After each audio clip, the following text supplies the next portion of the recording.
नेपाल ने अपने इतिहास में एक और नया अध्याय जोड़ दिया है। नेपाल में पहली बार किसी महिला को अटॉर्नी जनरल की जिम्मेदारी दी गई है।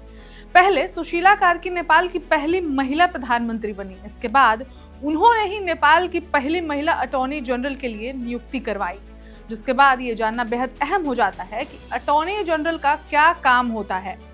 आखिर सुशीला कार्की ने किस महिला को दी है ये नई जिम्मेदारी। नमस्कार, मैं ऋचा पराशर और आप देख रहे हैं वन इंडिया हिंदी। नेपाल में वरिष्ठ अधिवक्ता सबिता भण्डारी को देश की पहली महिला अटॉर्नी जनरल नियुक्त किया गया है। राष्ट्रपति रामचंद्र पौडेल ने अंतरिम प्रधानमंत्री सुशीला कार्की की सिफारिश पर उनका नाम मंजूर कर लिया।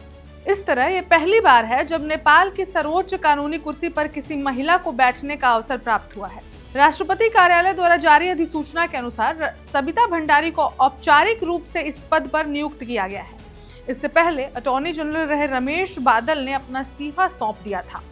नेपाल की संवैधानिक परंपरा के मुताबिक सरकार बदलने पर अटॉर्नी जनरल आमतौर पर इस्तीफा दे देते हैं, जिसके बाद ये साफ तौर पर देखा जा रहा है कि नेपाल में पहली महिला नेतृत्व की नई शुरुआत हो गई है।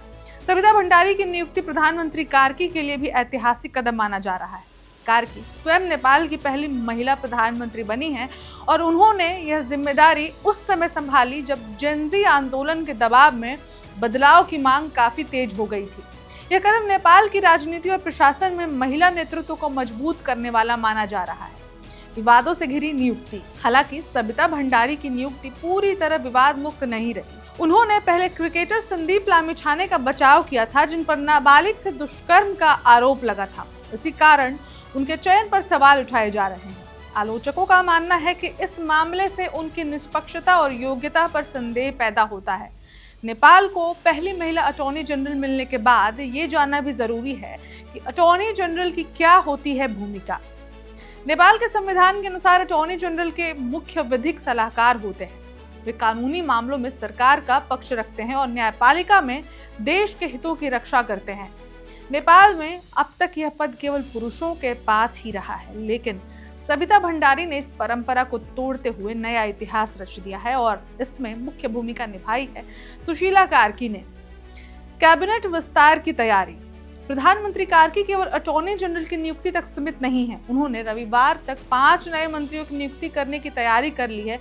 इनफैक्ट उन्होंने कई नाम भी साझा कर दिया है जिन्हें वो कैबिनेट में जगह देने वाली है और इस दिशा में संभावित उम्मीदवारों के साथ बातचीत भी शुरू कर दी है। यह दिखाता है कि कार्की तेजी से अपनी सरकार को मजबूत करने और प्रशासनिक ढांचे को खड़ा करने में जुटी हुई है। अब इस खबर में इतना ही, लेकिन नेपाल को शीर्ष नेतृत्व में एक और महिला को अहम जिम्मेदारी मिलने पर आपकी क्या राय है, हमें कमेंट करके जरूर बताएं और देश दुनिया की बाकी खबरों के लिए देखते रहे वन इंडिया हिंदी। नमस्कार। Subscribe to One India and never miss an update. Download the One India app now.